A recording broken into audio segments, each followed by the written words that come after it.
Fa una setmana van votar en contra d'uns pressupostos amb els que el govern Illa pretenia finançar el Pla Clima i altres mesures que avui vostès inclouen a la moció. O bé no escolten ni llegeixen el que voten, o bé la seva política es basa en tombar indiscriminadament propostes alienes per acabar plagiar-les i que semblin de collita pròpia.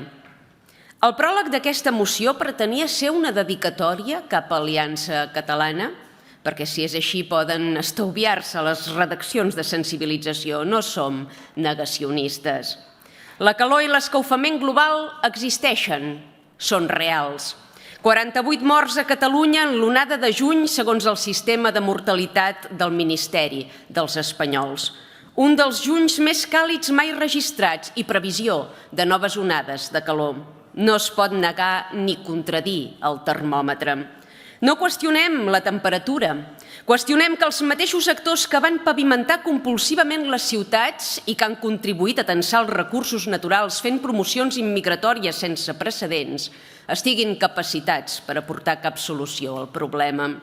El que qüestionem és que centrin el debat ambiental exclusivament en el CO2 i es descuidin de parlar de la pol·lució que respirem o de les deixalles i plàstics que arribem a generar i que ja formen part, fins i tot, de l'ADN dels peixos que capturem.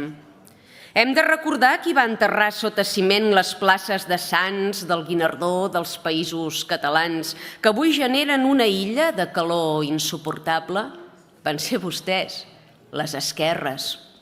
Van promoure el formigó per estalviar en manteniment, tallant arbres perquè els escocells eren petits o les arrels fregaven el clavegueram. I després d'haver-ho pavimentat tot, surt el batlle a Collboni i anuncia que es gastarà 13 milions d'euros per instal·lar 194 tendals. Primer talen els arbres i ara ens venen l'ombra al mòdic preu de 13 milions. Són uns genis, tots vostès.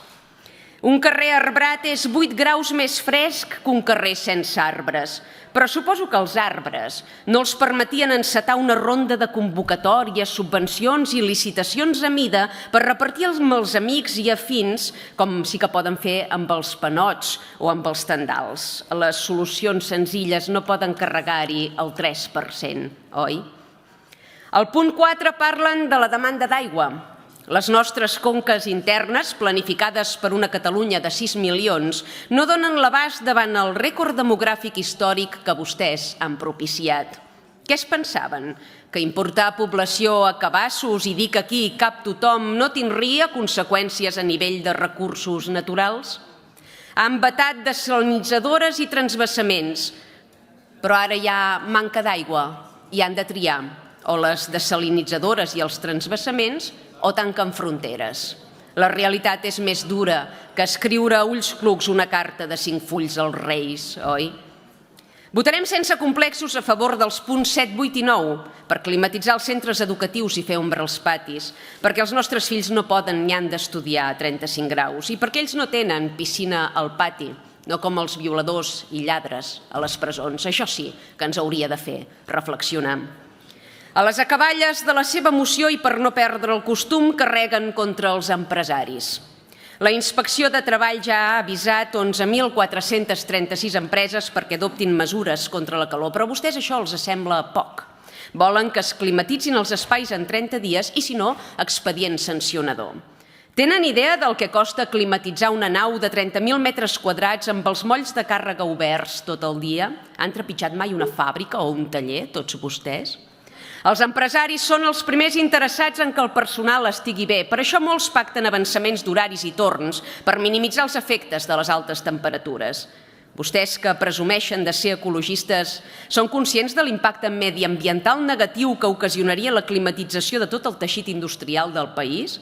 Milers d'aires acondicionats que contribuirien encara més a l'escalfament global que pretesament aquesta moció intentava combatre? Finalment, permetin-me una pregunta personal. La senyora Eulàlia Reguant, apoderada d'un patrimoni familiar de més de 13 milions d'euros, amb 35 pisos a l'Eixample, amb blocs sencers a Consell de Cent i a la Gran Via, ha posat aire condicionat a tot aquest parc immobiliari o hem d'enviar-hi l'inspector i que també procedeixi a sancionar? És fàcil exigir i predicar refugis climàtics de l'Eixample estant, A pagès som d'una altra pasta. Els batlles plantem arbres sense demanar subvencions i obrim les fonts de les places sense necessitat d'esperar convocatòries. Solucions senzilles, d'aquelles que no admeten un 3% de benefici, però que resolen la vida quotidiana dels veïns.